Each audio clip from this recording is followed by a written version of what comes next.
안녕하세요. 1토왕사입니다. 10월 12일 이제 일본 야구 클라이맥스 시리즈 2경기, 그리고 이제 KBL컵 4강전 2경기, 그리고 이제 13일에 있는 아메리칸 리그 디비전 시리즈 1경기, 이렇게 총 5경기 분석해드리도록 하겠습니다. 우선 첫 경기 이제 한신하고 요코하마 경기인데, 뭐 이 경기 같은 경우에는 일단은 뭐 한신 같은 경우에는 당연히 이제 1선발로 사이키가 나서고, 뭐 올 시즌 25경기 13승 3패 방어 1.83으로 일단 투구 내용 자체가 상당히 좋았다는 점. 근데 그리고 이제 요코하마를 상대로 올해 이제 2경기 1승 방어율 3.00으로 한 번은 완봉승을 기록을 했고, 한 번은 이제 6이닝 5실점을 기록을 하면서 극과 극의 피칭을 보여줬다는 점, 이 점이 어쨌든 가장 큰 문제고, 가장 최근에 던졌던 9월 29일 날에 요코하마를 상대로 상대전이었거든요. 이게 일단 정규 시즌 마지막 경기 투구 등판이었고, 이날 이제 6이닝 5실점을 기록했는데, 사이키 같은 경우에는 아무래도 원래 부상이 조금 있었던 선수고, 처음에 이제 육성 선수로 이제 한신의 타이거즈에 들어왔을 때 제구에 대한 문제 때문에 이렇게 풀타임으로 선발을 뛴 적이 처음이거든요. 게다가 작년에는 아마 한 120이닝 정도로 소화한 걸로 전 알고 있고, 올해가 이제 풀타임으로 처음 소화했는데, 그러면서 이제 체력적인 문제에 붙이면서 9월하고 8월 달에 피안타율이 급격히 올라갔다는 점, 저는 이 점이, 원래 사이키 같은 경우에는 150 초반대 평균 구속으로 이제 찍어 누르는 9위로 이제 찍어 누르는 투수인데, 포심의 구위가 낮아지면서, 포심의 구위가 안 좋아지면서 이제 난타를 당했는데 체력적인 문제가 심각하다고 생각을 합니다. 그래도 고무적인 점은 지금 이제 마지막 등판이 9월 29일이라고 말씀을 드렸는데, 약 13일 정도 이제 휴식을 하고 등판을 한다는 점, 이 점이 일단 그나마 이제 긍정적인 부분이라고 생각을 하고 있고, 아무래도 일단 13일 정도 휴식을 거쳤으면은 그래도 구위가 어느 정도 이제 조금 초반에는 문제가 없겠지만은 한 타선이 2바퀴 돌기 시작하면 또 문제가 될 수 있다는 점, 이 점이 저는 지금 리스크가 조금 있다라고 저는 생각을 하고 있는데, 그리고 이제 요코하마 선발에 대해 말씀을 드리면, 당연히 이제 요코하마에서 1선발은 무조건 정해진 아즈마가 나서고, 올 시즌 26경기 13승 4패 방어율 2.16을 기록 중입니다. 한신을 상대로 작년에는 뭐 0점대 방어율을 기록했던 걸로 기억을 할 만큼 한신을 상대로 천적의 모습을 보여줬던 아즈마인데, 올 시즌은 한신을 상대로 5경기 2승 1패 방어율 3.55로 좀 고전하는 모습을 많이 보였었고, 마찬가지로 9월 29일날 한신을 상대로 이제 5이닝 2실점을 기록한 게 마지막 등판이었다는 점, 당연히 이날 매치업으로 사이키도 9월 29일날 등판했고, 아즈마도 9월 29일날 등판했기 때문에 양 선발이 9월 29일날 매치업을 가졌던 상황이고, 이때 이제 한신이 7대6으로 이제 승리했던 걸로 기억을 하는데, 이날 이제 마키 슈고가 이제 수비 실책을 하면서 경기를 내준 요코하마, 후반에 이제 경기를 내준 요코하마였고, 뭐 지금 이제 아즈마 같은 경우에도 후반기에 매우 불안한 모습을 보였다는 점, 이 두 투수가 모두 후반기에 불안한 모습을 보였다는 거는 저는 체력적인 문제가 둘 다 있다. 아즈마 같은 경우에는 이제 작년부터 풀타임을 뛴 선수고, 작년에 풀타임을 처음 뛰다 보니까 올해 마찬가지로 이제 체력적인 문제가 부딪혔다는 점, 이 점이 가장 큰 문제고, 그래도 아즈마 같은 경우는 일단 포스트 시즌에 증명이 된 클라이맥스 시리즈 작년에 이제 히로시마를 상대로 8이닝 2실점, 물론 팀은 그때 지긴 했었지만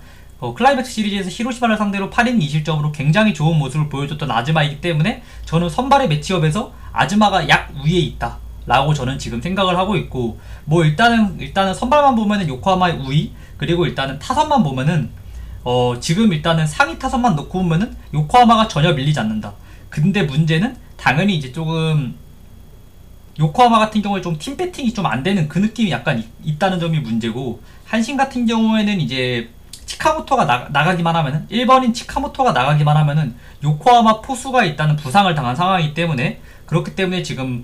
투수를 좀 흔들 수 있다는 점, 그러한 상황으로 봐서는 상위 타선의 어떤 그 짜임새, 득점을 만들어내는 그 짜내는 야구를 통해서는 한신이 더 유리한 건 맞지만, 지금 이게 제가 써놓은 게 이게 하위 타선이거든요. 이게 이노우에가 나올지 미에가와가 나올지 모르겠지만은, 아무래도 일단 자투수다 보면은 저는 이노우에가 나올 확률이 저는 굉장히 높다라고 생각을 해가지고, 6번 이노우에, 7번 우메노, 8번 키나미, 9번 사이키, 이 4명이 일단은 지금 하위 타선인데, 이 하위 타선이 후반기 9월 그냥 답이 없다는 점, 9월부터 진짜 부진한 모습을 보여주는 이제 하위 타선이기 때문에, 과연 이 아즈마를 상대로 상위 타선이 공략을 할 수 있을까, 이게 가장 관건이라고 생각을 하고 있고, 상위 타선이 침묵을 하면은 아즈마는 뭐 충분히 똑같이 이제 7, 8이닝 던져주면서 1, 2, 2실점 이 정도로 이제 굉장한 호투를 할 수 있다라고 저는 생각을 하고 있습니다. 근데 역시 지금 요코하마 같은 경우에는 불펜이 문제인 팀입니다. 아무래도 지금 뭐 윅하고 웬델켄이 부상으로 이탈한 상황이기 때문에 원래 7회 윅, 8회 웬델켄, 9회 모리하라 이렇게 3명이 있는데 지금 믿을 수 있는 불펜이 유일하게 모리하라라는 점. 근데 모리하라 같은 경우에도 뭐 다른 마무리들에 비해서 저는 최악의 마무리라고 생각을 하고 있거든요. 지금 일본 야구 중에서. 그렇다 보니까 불펜에서의 너무 차이가 많이 난다는 점, 양팀이. 불펜의 차이가 진짜 많이 나기 때문에 지금 정배를 한신이 받은 이유, 아무래도 고시엔에서의 한신의 승률이 굉장히 높다는 점, 그리고 두 번째 이유, 지금 불펜의 양팀 불펜의 차이가 굉장히 많이 난다는 점. 한신은 그냥 딱 정해져 있습니다. 불펜이 이시, 키리시키, 게라, 이와자키 이렇게 4명이 확실하게 정해져 있는데, 이 중에서 지금 이와자키 같은 경우에는 초반에 중반에 조금 불안한 모습을 보여줬지만 9월달에는 방어율 0점대를 기록하고 있고, 그러니까 아예 실점이 없는 무자책을 지금 기록하고 있는 이와자키고, 그리고 게랑과 키리시키도 이제 그 키리시키였던 걸로 기억을 하는데, 그 9월달에도 13경기 무실점으로 그냥 완벽한 모습을 보여주고 있는 한신 타이거즈라는 점에서 저는 뭐 이번 경기 불펜만 놓고 보면 한신의 압승, 하지만 선발은 요코하마 승리, 타선도 요코하마 승리를 보기 때문에 저는 이번 경기에서는 한신의 정배 메리트가 없다. 다음 경기부터 그냥 한신승을 가면 되는 거지 굳이 이 경기부터 한신승을 볼 필요는 없다라고 생각을 하거든요. 그리고 이제 결국 양팀 같은 경우에는 둘 다 수비가 좋지 못하다는 점. 역시 한신 타이거즈 같은 경우에는 올해 내야 수비가 답이 없는 상황이고, 요코하마 같은 경우에는 이제 마키 슈고가 작년에는 이제 OAA에서 이제 좋은 모습을 보여주긴 했지만 수비 지표가 좋았지만 올해는 완전히 수비 지표가 박살이 난 상황인 마키 슈고이기 때문에 둘 다 좀 수비가 불안하다는 점, 이 점이 어쨌든지 간에 조금 문제가 될 가능성이 높기 때문에 저는 그래도 정비의 메리트가 없다. 한신에 지금 1.5 국내 배당으로 1.5배당을 받았는데 메리트가 정말 없다라고 생각을 하고 있고, 요코하마 승리를 추천을 드리고, 승패 라인으로는 그 다음에 이제 언더 오바 같은 경우에는 지금 기준점 5.5를 받았는데, 당연히 이제 양 선발이 휴식을 거쳤고, 아무래도 뭐 센트럴 리그에서 1선발 맞대결을 한다? 그러면은 진짜 이거 오버 보면은 일본 야구 오래 본 거 아닙니다. 그냥 진짜 오래 보신 분들은 아시겠지만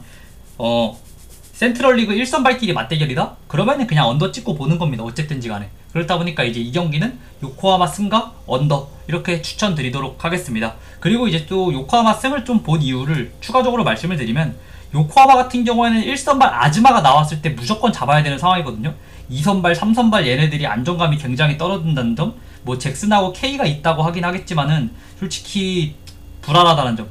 2선발부터의 차이가 굉장히 많이 난다는 점, 한신 타이거즈와. 이렇다 보니까 요코하마 1선발 아즈마가 나왔을 때 무조건 잡고 가야 되는 이제 요코하마이기 때문에 저는 첫 경기 요코하마 승과 언더 추천드리도록 하겠습니다. 그리고 다음 경기 이제 니포넴하고 지바롯데 경기입니다. 뭐 이 경기 같은 경우 일단 니포넴 같은 경우에는 제가 이제 이번 주 주중에 있던 경기가 이제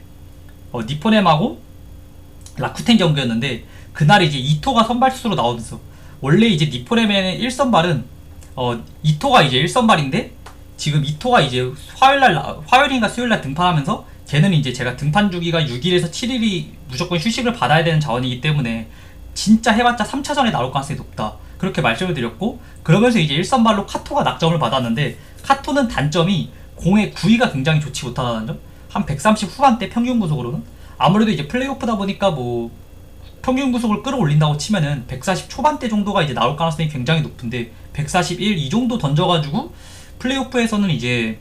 제구만으로는 타자들을 상대하기 조금 어렵다는 점, 이 점이 저는 조금 문제라고 생각을 하고 있고, 그래도 어쨌든지 간에 좋은 점은 지바롯데를 상대로 강점이 있다는 점, 확실하게. 올해 일단 지바롯데를 상대로 7경기 5승 1패 방어율 1.85를 기록했고, 지바롯데 타선이 9월 마지막부터 10월 초까지 조금 부진한 모습을 보여줬다는 점을 감안하면은 이번 경기 카토가 그래도 호투에 초점을 맞추는 게 맞다고 생각을 하고 있고, 지바롯데에서 이제 선발 투수로 사사키 로키가 나서는데 올 시즌 18경기 10승 5패 방어율 2.35를 기록 중이고, 니포넴을 상대로 올해 5경기 2패 방어율 3.81로 조금 부진한 모습을 보여줬고, 사사키가 원정이라는 점, 그리고 지금 롯데의 가장 큰 문제가 포수가 일단 사토로 나서는데, 이 사토가 도루저지율이 상당히 떨어진다는 점, 그리고 결정구로 이제 그 사사키가 어쨌든지 간에 뭐 구종이 되게 단순한 편이잖아요. 원래 작년에는 포크볼 포심 2개밖에 안 던졌고, 올해는 이제 슬라이더까지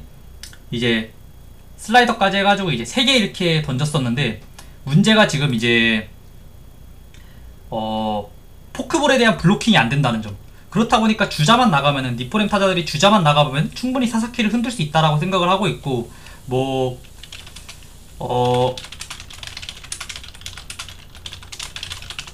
지금 사사키가 원정이라는 점을 감안하면은 선발만 놓고 봤을 때 저는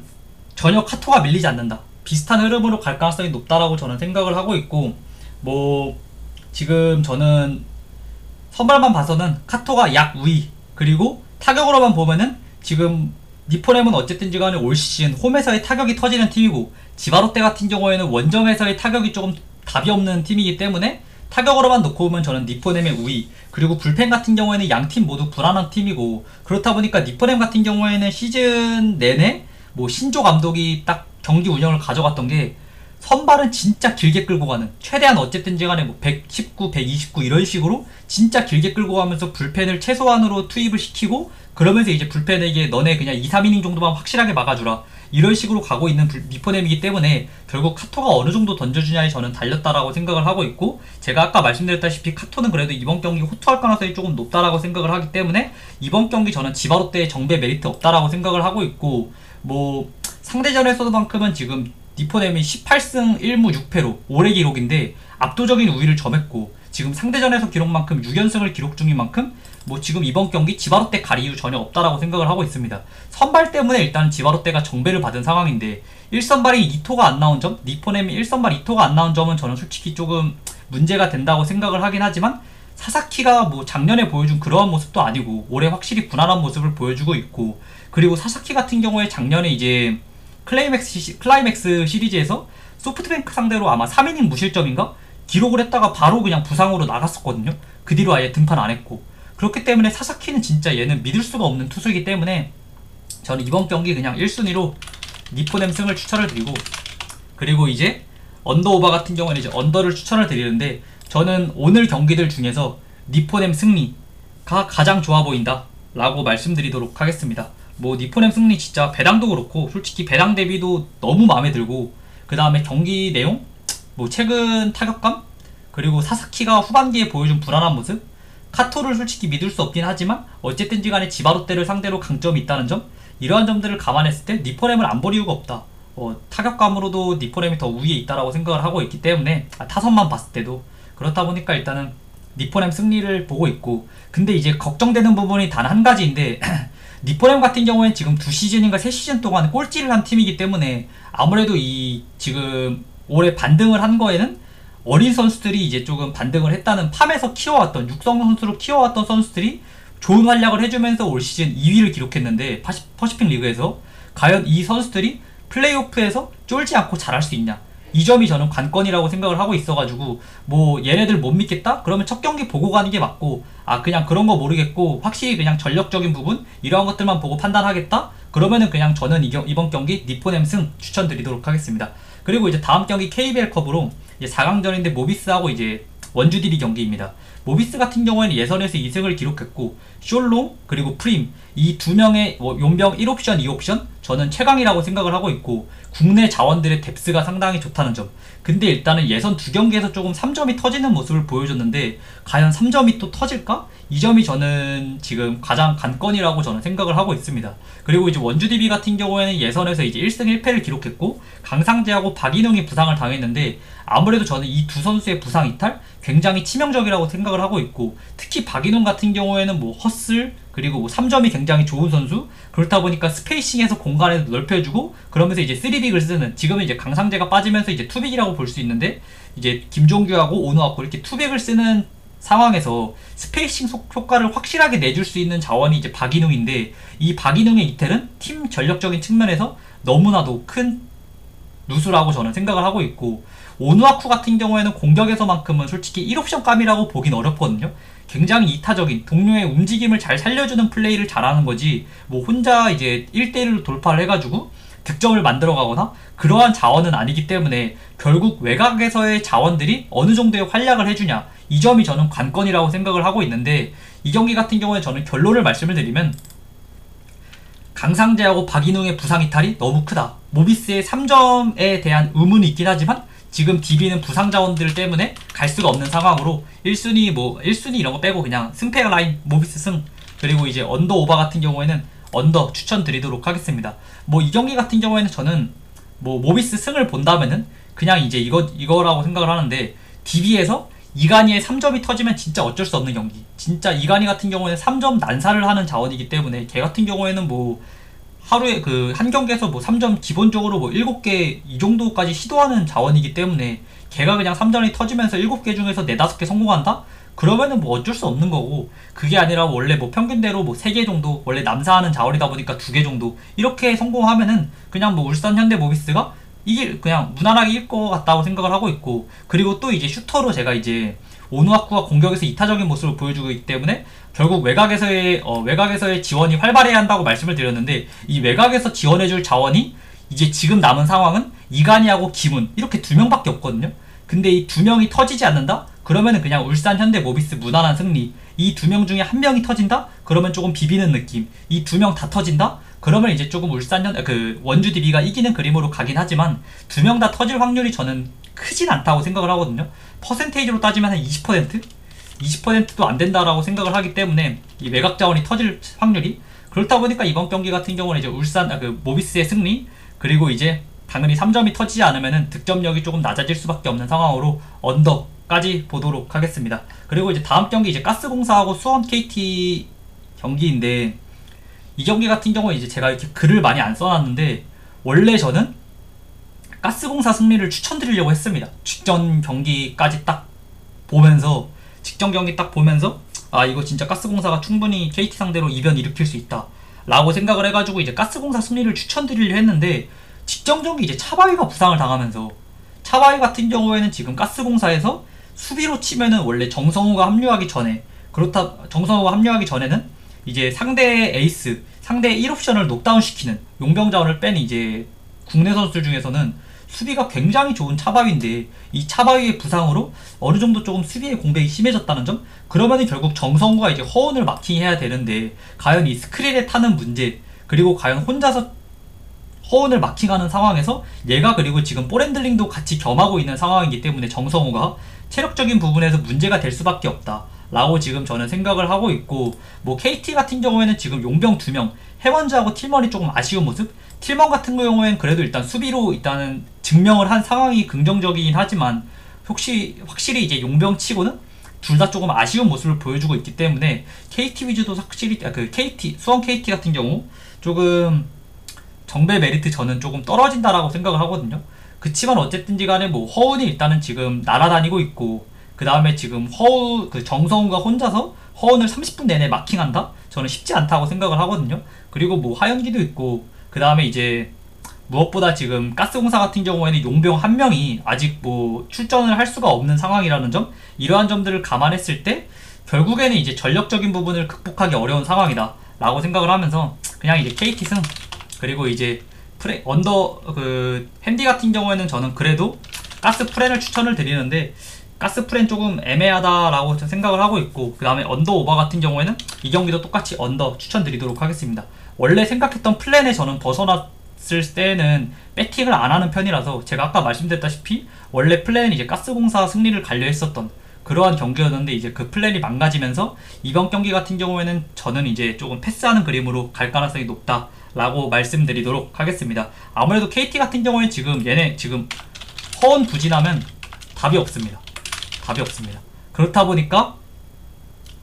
KT 소닉붐 조금 메리트 조금 떨어진다, 배당 대비 조금 메리트가 떨어진다 라고 말씀을 드리도록 하겠습니다. 그리고 이제 다음 경기 이제 클리블랜드하고 디트로이트 경기인데, 클리블랜드 같은 경우는 이제 맷 보이드가 선발 투수로 나서고, 뭐 상대전 통산 3경기 8.2이닝 무실점을 기록 중이고, 2차전에서 4.2이닝 무실점을 기록했다는 점, 제가 이제 2차전 때 말씀을 드렸던 부분이 이 부분인데, 2차전 때 말씀드린 부분이 보이드 같은 경우에는 우타자를 상대로 굉장히 약하기 때문에 디트로이트가 무조건 우타 도배를 하고 나올 것이다. 그러면은 결국 우타자들이 수준급 있는 타자가 누가 있냐라고 말씀을 드렸을 때, 뭐 말로이, 비어링, 이바네즈 이렇게 3명이 그래도 조금 괜찮은, 올 시즌 그래도 상위 타선에 낼 만큼 괜찮은 타자들인데, 얘네들이 그래도 한 방이 있는 타자들까지는 아니거든요. 뭐 이바네즈 같은 경우에는 뭐 데뷔한 지 4시즌 됐는데 작년에만큼은 그래도 조금 좋은 모습을 보여줬는데, 올해만큼은 그런 모습, 폭발적인 모습이 없기 때문에 이 세 명이 결국엔 보이드를 조금 공략하기 어려울 것이다 라고 말씀을 드렸고, 역시 이제 자타자들을 상대로는 뭐 보이드 같은 경우에는 자타자들을 상대로 강점이 있는 투수이기 때문에 결국에 우타자들이 해결해주지 못하면은 좀 답답한 경기로 갈 수 있다라고 말씀을 드렸는데, 역시 그러한 흐름대로 흘러갔고, 스쿠발 같은 경우에는 당연히 이제 지금 뭐 가장 믿을 수 있는, 지금 플레이오프에 나온 팀들 중에서 1선발로서 제일 능력이 뛰어난 스쿠발이기 때문에 역시 이제 2차전에서도 완벽한 모습을 보여줬지만, 저는 이제 조금 걱정이 되는 게, 얘가 이제 스쿠발이 휴스턴전에서의 구속이랑 2차전 클블전에서의 구속이 이제 구속이 1마일 정도 떨어졌거든요.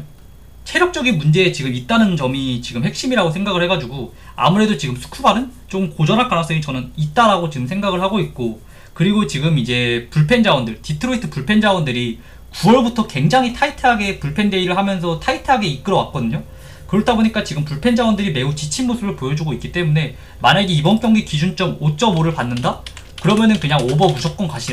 가야 되는 경기라고 생각을 하고 있고, 만약 5.5를 받으면은 저는 이거 80% 이상으로 들어올 확률로 굉장히 높은 경기라고 생각을 하고 있고, 승패 라인 같은 경우에는 저는 클리블랜드 승을 추천드리도록 하겠습니다. 지금 클리블랜드 같은 경우에 좀 클라세가 직전 경기 이제 어쨌든지 간에 원래 구종이 단순한 클라세인데 뭐 커터하고 슬라이더만 두 개로만 이제 타자들을 압도하는 투수인데, 직전 경기에선 진짜 커터만 던지는데 힘으로만 던지는 느낌? 이러한 느낌을 조금 받았기 때문에 클라세도 약간 불안하긴 하지만, 지금 디트로이트 불펜들 굉장히 지친 모습을 보여줬기 때문에 과연 스쿠발이 초반부터 잘 던질 수 있을까? 지금 스쿠발도 확실히 이제 2차전 때 구속이 떨어진 모습을 보여줬기 때문에 안정감이 좀 떨어진다? 이러한 점들을 감안했을 때 클리블랜드 타선이 충분히 3, 4득점 정도 낼 수 있다 라고 생각을 해가지고 클리블랜드 승과 오버 이렇게 추천드리도록 하겠습니다. 보이드를 상대로 일단 두 번 만나는 디트로이트 타자들이기 때문에